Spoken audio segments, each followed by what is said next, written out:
एस्ट्रोलाइट जिसको प्रजाति कहते हैं वो आई, जो सिंधु सभ्यता के निर्माता थे। इसके बाद आर्यन सभ्यता के लोग आए, जो ईरान में आए, इधर भी आए। इसके बाद शक आए, हूण आए, कुषाण आए, और लोग आते ही रहे। मुस्लिम आए, तमाम लोग इस देश में आते थे। इतना रेजिमेंटेशन हिंदू मुस्लिम का नहीं था, और इवन मुस्लिम का भी माना जाता है कि इस देश के इस्लाम में कोई जात पात नहीं है, लेकिन ये सामाजिक सत्य नहीं है। ये इस्लाम के धार्मिक नज़रिए से, उनके दार्शनिक नज़रिए से तो ये सत्य है कि इस्लाम में कोई जात वर्ग नहीं है, सब बराबर हैं। जैसे भारत के संविधान में शक है, कौन हूण है, एक बात है जज्बात की, जज्बात को मत छेड़िए। उन्होंने ये कहा है कि भाई हम में से किसका कहाँ खून मिला हुआ है। ये आप एक गाँव में ही देखिए, अगर डीएनए के अनुसार अध्ययन करें तो उसी में कुछ को शकों का, कुछ को हूणों का, कुछ का आर्यों का, कुछ का द्रविडियन का डिफरेंट उसमें डीएनए उसमें मिलेंगे। वर्ण व्यवस्था है, ये कृत्रिम विभाजन है, और ये फिजूल का विभाजन है कि आप पूरे समाज के लोगों को 4 खाने में बांट दीजिए। पता है ऊपर से नीचे, एक बैठा है कुतुब मीनार के चोटी पर, एक फिर उसके नीचे, फिर एक उसके नीचे, ये कुतुब मीनार के तलहटी में। तो ये गलत है। ब्राह्मणों ने जात बना दी, भाई ब्राह्मणों ने लोहा की जात बना दी, ब्राह्मणों ने कुम्हार की जात बना दी, ब्राह्मणों ने खेती जात बना दी, ब्राह्मणों ने नाई की जात बना दी। भाई ये व्यवसाय के अनुसार आज क्या डॉक्टर नहीं हो रहे, इंजीनियर नहीं हो रहे, नर्सेज नहीं हो रही हैं, क्यों? सफाई करने वाले नहीं हैं, रिक्शा चलाने वाले नहीं हैं, टेम्पो चलाने वाले नहीं हैं, सड़क बनाने वाले नहीं हैं, मजदूरी। तो देख रहे, ये मूलतः मानव का कोई रेस के अनुसार मतलब विभेद नहीं है। यानी कुछ थोड़े बहुत जीन्स अगर मान लिए जाए कि हर पूरे विश्व के हर आदमी के 2-4 जीन्स अलग होंगे, स्पेसिफिक जीन्स होंगे, लेकिन बाकी 99% आदमी में जीन्स पूरी दुनिया में एक है। साथियों नमस्कार, मैं हूं भूपेंद्र सिंह और आप देख रहे हैं क्लाउड नेटवर्क।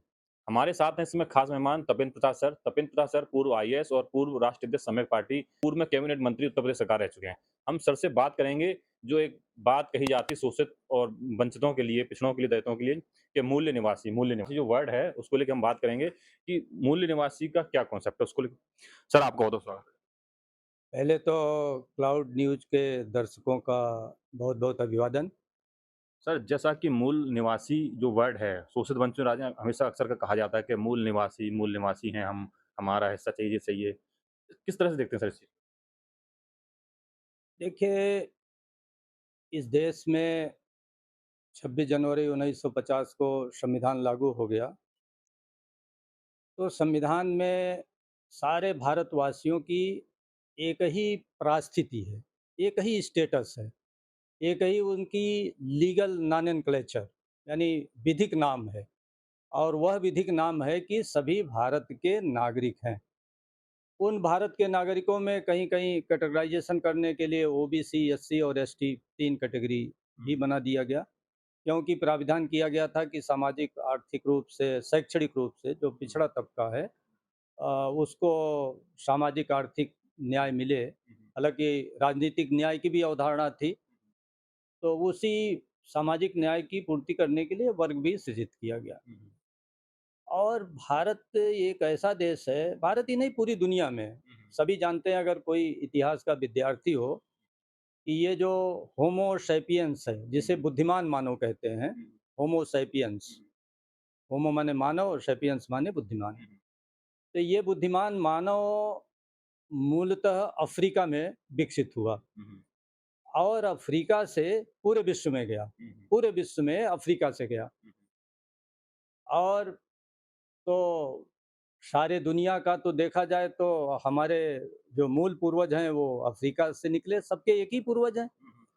लेकिन चूंकि हजारों साल बीत गए, अलग अलग जलवायु में, अलग अलग क्षेत्र में लोग रहे, तो उनकी अलग अलग बोली, भाषा, संस्कृति, सभ्यता, विचार, दर्शन, हाँ, देश काल परिस्थिति के अनुसार मतलब विकसित होता गया। तो भारत में भी इसी ढंग से, जैसे यहाँ पर शुरू शुरू में जो एस्ट्रोलाइट जिसको प्रजाति कहते हैं वो आई, जो सिंधु सभ्यता के निर्माता थे। इसके बाद आर्यन सभ्यता के लोग आए, जो ईरान में आए, इधर भी आए। इसके बाद शक आए, हूण आए, कुषाण आए, और लोग आते ही रहे। मुस्लिम आए, तमाम लोग इस देश में आते रहे। और निश्चित रूप से जब धर्म का इतना रेजिमेंटेशन हिंदू मुस्लिम का नहीं था, और इवन मुस्लिम का भी माना जाता है कि इस देश के जो जैसे, वैसे तो है कि इस्लाम में कोई जाति पात नहीं है, लेकिन ये सामाजिक सत्य नहीं है। ये इस्लाम के धार्मिक नज़रिए से, उनके दार्शनिक नज़रिए से तो ये सत्य है कि इस्लाम में कोई जाति वर्ग नहीं है, सब बराबर हैं। जैसे भारत के संविधान में सब बराबर हैं। लेकिन व्यवहारिक तौर पर उसमें भी तमाम पिछड़ी और दलित, अछूत टाइप की जातियाँ वहाँ भी हैं। तो वो माना जाता है कि वो भी भारत के यहाँ के जो पहले से निवासी थे हिंदुओं के भी बीच से कन्वर्ट होकर के बने। तो आज भारत ही नहीं पूरे विश्व में यानी घाल-मेल होता रहा और मानव नस्ल माना जाए तो हम सभी एक ही नस्ल के हैं, होमो सेपियंस हैं। वो लोग जब देश काल परिस्थिति के अनुसार गए, तो कोई गोरा हो गया, कोई काला, भई जो भूमध्य सागर में रहेगा काला रहेगा, जो आर्कटिक सागर के आस-पास रहेगा, ठंडे मुल्क में रहेगा वो गोरा रहेगा। जहाँ खाने-पीने की ज़्यादा व्यवस्था है, जो प्रोटीन ज़्यादा लेगा, फैट ज़्यादा लेगा, वो ज़्यादा हेल्दी होगा, ज़्यादा हाइट भी होगी उसकी। हाँ, जो प्रोटीन और चीज़ें कम लेगा, उसकी हाइट कम होगी। सूरज के जो जितने ही नज़दीक होगा, जितने धूप लेगा उसकी चमड़ी उतनी ही काली हो। तो ये जो विभेद है, ये मूलतः मानव का कोई रेशियल रेस के अनुसार मतलब विभेद नहीं है। यानी कुछ थोड़े बहुत जीन्स अगर मान लिए जाएँ कि हर पूरे विश्व के हर आदमी के 2-4 जीन्स अलग होंगे, स्पेसिफिक जीन्स होंगे, लेकिन बाकी 99% आदमी में जीन्स पूरे दुनिया में एक जैसे हैं। तो हम पूरे दुनिया के मानव एक जैसे हैं। वो तो देश की सीमाएँ बन गई, कल्चर बन गया, धर्म बन गया, वेशभूषा बन गया, तो उससे हमारे बीच डिफरेंसेस पैदा हो गए। हमारे देश में भी जैसा है कि पहले ऑस्ट्रोलाइड नस्ल के लोग रहते थे, आर्यन नस्ल के आए, शक आए, हूण आए, ग्रीक आए, यूनानी लोग भी आए, सब लोग आए। और सब लोग आए तो मिक्सिंग भी होती गई ना। भई कोई जाति कोई बाहर से आएँगे तो शादी-विवाह और तमाम चीज़ें यहाँ के जो पहले के शासक घराने थे, चाहे वो काले थे, गोरे थे, किसी भी प्रकार के थे, लंबे थे, चौड़े थे, क्या थे। तो जो भी भाषा बो तो शासक वर्ग से उनके भी रिश्ते-नाते बने। जीता तो तमाम दास-दासियों के रूप में उनके घर में आए। तो एक मिक्सिंग का प्रोसेस पूरे देश में चलता रहा और आज हम ये कहा जाए कि जो अदम गोड़वी का है कि हम में से कौन क्या कौन शक है कौन हूड़ है, एक बात है जज्बात की, जज्बात को मत छेड़िए। उन्होंने ये कहा है कि भाई हम में से किसका कहाँ खून मिला हुआ है।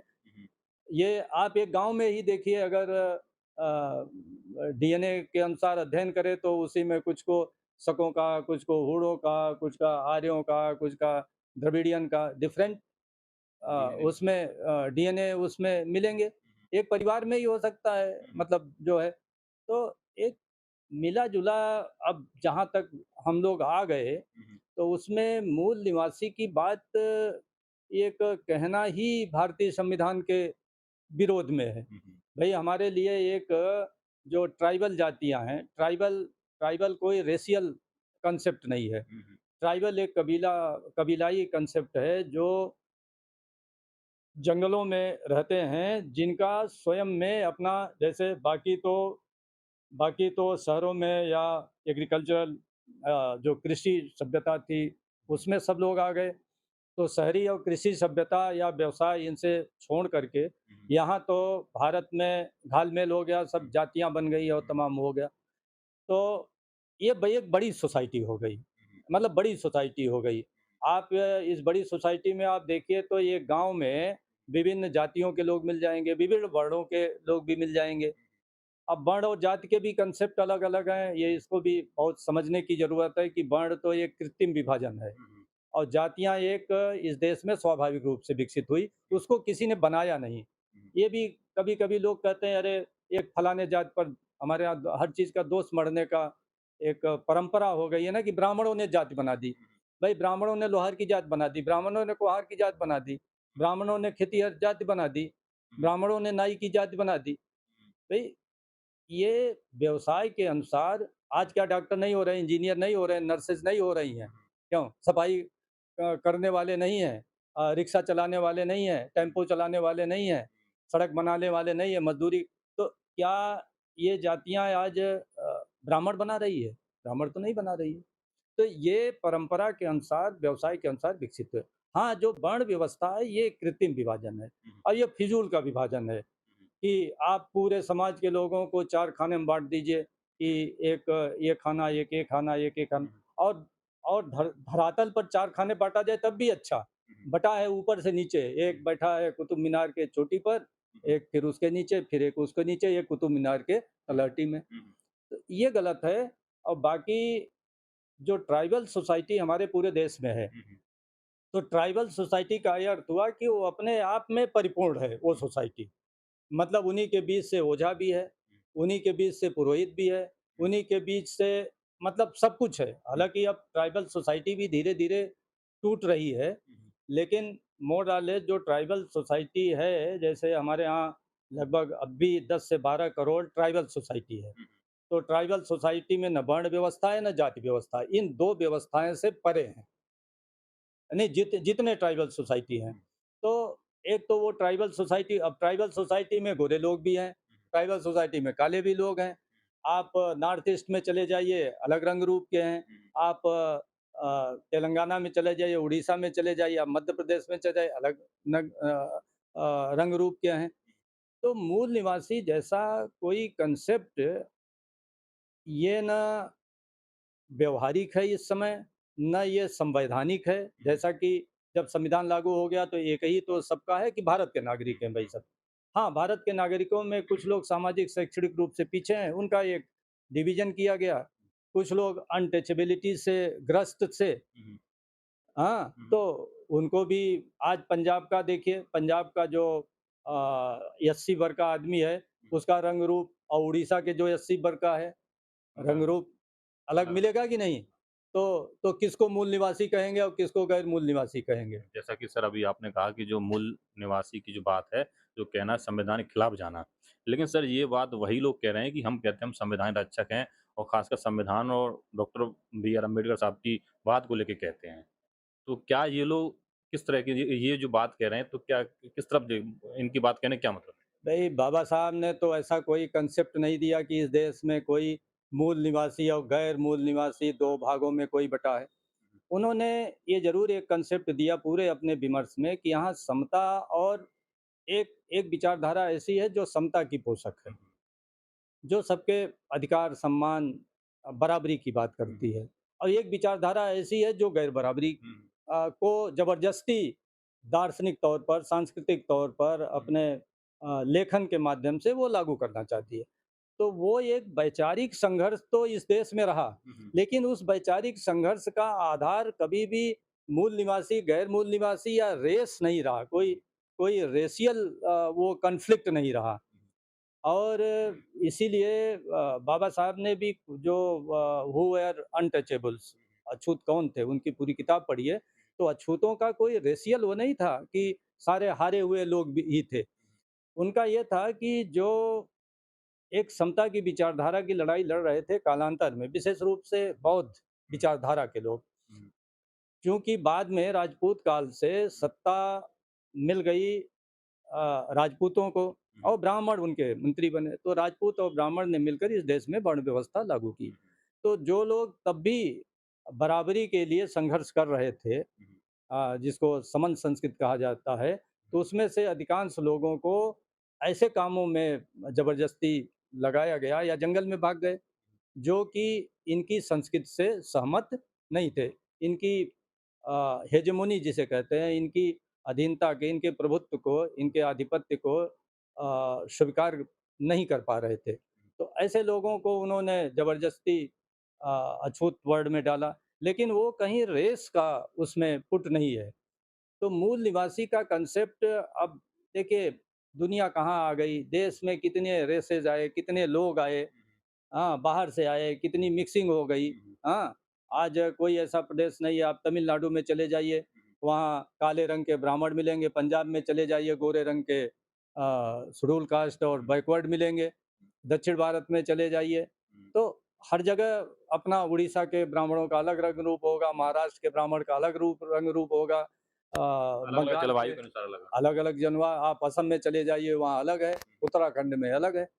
तो ये पूरे देश में अलग-अलग है, हम पूरे देश के निवासी हैं। हाँ, ये अलग है, ये अलग बात है। एक सर सवाल निकल के आता है जैसे कि अभी आपने कहा कि जो बौद्ध रीति के लोग हैं, बौद्धिज़्म है और ख़ासकर बुद्धिज़्म की लेके ही कहा जाता है कि जो बुद्धिस्ट लोग हैं, जो यहाँ के मूल निवासी 90% हैं, वो यहाँ के मूल निवासी हैं। बाकी जो फॉरवर्ड क्लास की बात आती है, कहते हैं कि वो विदेशी हैं। इसको आप किस तरह देखते हैं? भई मैंने एक बात आपको बता दी शुरू में कि सारा होमो सैपियंस अफ्रीका में पैदा हुआ। हुँ, पूरे दुनिया में अफ्रीका से गए। तो सभी लोग विदेशी हैं हर हर जगह के लिए। इंडिया के लिए द्रविडियन भी विदेशी हैं। भाई इंडियन की बात कर रहा हूँ, इंडिया। भाई द्रविडियन भी तो इंडियंस हैं। अगर आप उनको मूल निवासी मानते हैं, जो यहाँ के ओबीसी एससी हैं, तो उसमें तो आर्य नस्ल के भी लोग हैं ना ओबीसी में। एससी में भी आर्य नस्ल के लोग हैं।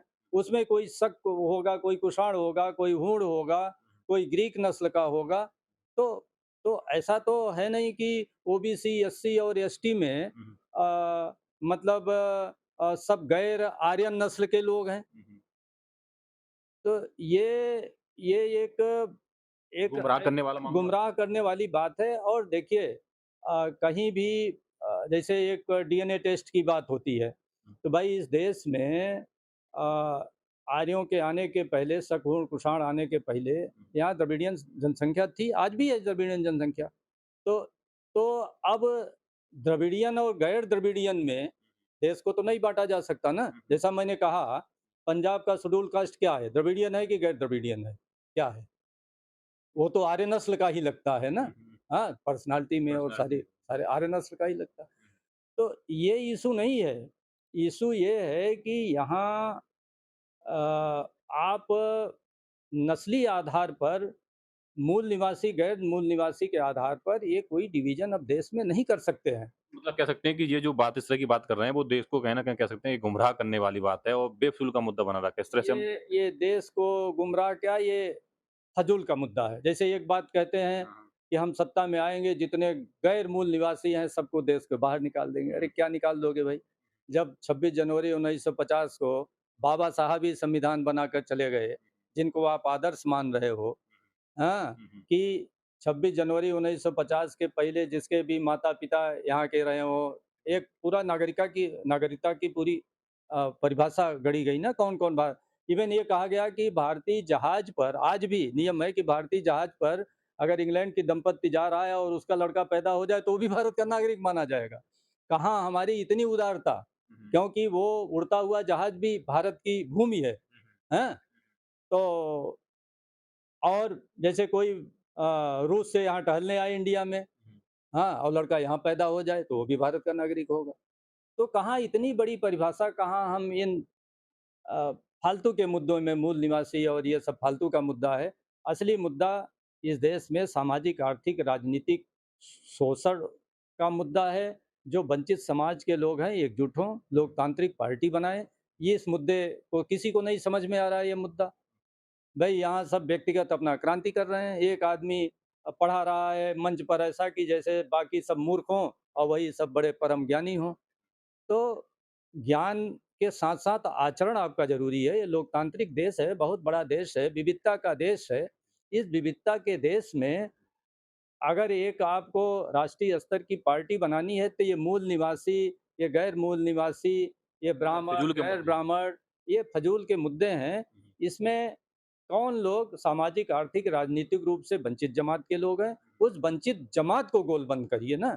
और वंचित जमात की गोलबंदी सिर्फ और सिर्फ लोकतांत्रिक राजनीति के माध्यम से ही हो सकती है, और कोई रास्ता नहीं है। और तो आप लोगों ने सुना हमारे साथ ही तपेंद्र सर ने कहा कि जो मूल निवासी का जो कॉन्सेप्ट है, जो बात कर रहे हैं, जो फिजूल का मुद्दा है, कोई मुद्दा नहीं है। मुद्दे बात होनी चाहिए जो पिछड़े लोग हैं, जो शोषित वंचित लोग हैं, उनको एक जमात की बात होनी चाहिए। तो क्या राय है इस वीडियो को लेके, अपनी राय हमें कमेंट बॉक्स में जरूर बताइएगा। धन्यवाद। लेटेस्ट अपडेट पाने के लिए हमारे चैनल क्लाउड न्यूज को अभी लाइक करें, सब्सक्राइब करें और बेल आइकन दबाना बिल्कुल ना भूलें।